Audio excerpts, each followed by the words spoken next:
James, big congratulations tonight. Great to get over the line tonight. How are you feeling about your performance then? Yeah, it's all right, you know. I felt like it should have been much quicker, and it's quite good coming here being the underdog. So, you know, just relieved. You know, I mean, you look at the crowd. It's a real pressure cooker environment, which is, I don't think we're used to that as much as we are. Yeah, and I'm really happy to move forwards. Fresh new season, a position you've been in many times before. Does it feel fresh at all to you? Or? Not at all. Obviously, I'm not playing as well as I can do, and I'm quite desperate to move forwards and build myself up through the rankings.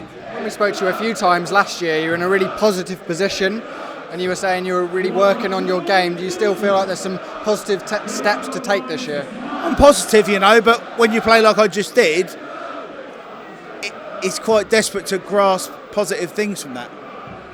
Possibility of playing the world champion Luke Littler in the next round, is that a game that you still look forward to, playing the best players? I don't really care who I play. I know if I play well, I do well. I think that's the thing for the press and the crowd. I genuinely put my hand on my heart and don't really care who I play.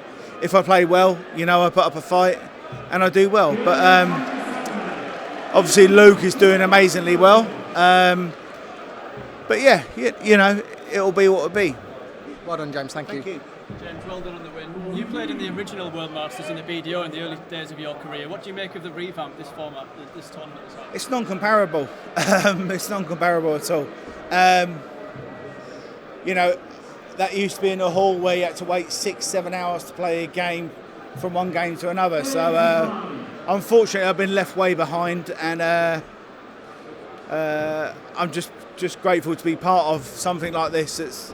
That's quite a spectacle. How optimistic are you for the season ahead, and have you set yourself any aims, any targets that you want to achieve this year? I'm very disappointed by my ranking position, because I know I'm better than quite a few of them. But we'll see. You know, talk is cheap, and we'll move onwards and upwards. Thank you, James, congratulations on the result. You're all right. How are you? Good to see you. How's things? All good. How's the family? And yourself? They're magical, as you can imagine. A 2 and a 6-year-old. None of them have got enough class to ask questions like that. But yeah. Last year you spoke so positively all year about getting back into the top 10, and obviously it ended in a bad way. But have you started this year with the same attitude?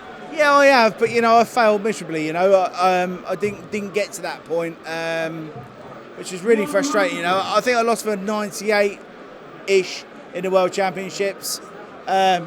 Really frustrating. But you know, it is what it is. Wasn't good enough. Didn't do enough. But you know, a little bit of turns and tides would have been enough. But I think 30 other players could have said the same thing.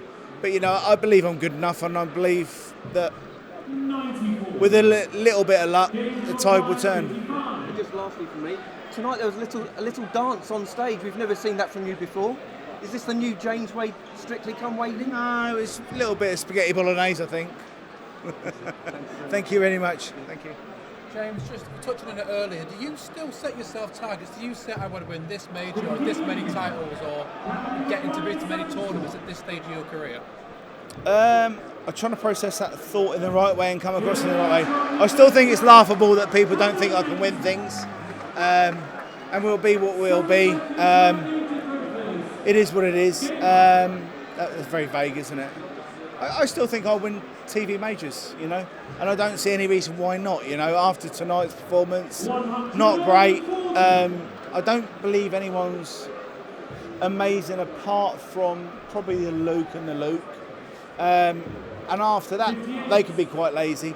They're not Phil Taylors. They're not Michael Van Goghens at their best, but they are phenomenal players. But there's gaps in the market, and it is what it is. Well, James, thank you very much. Thank you, sir.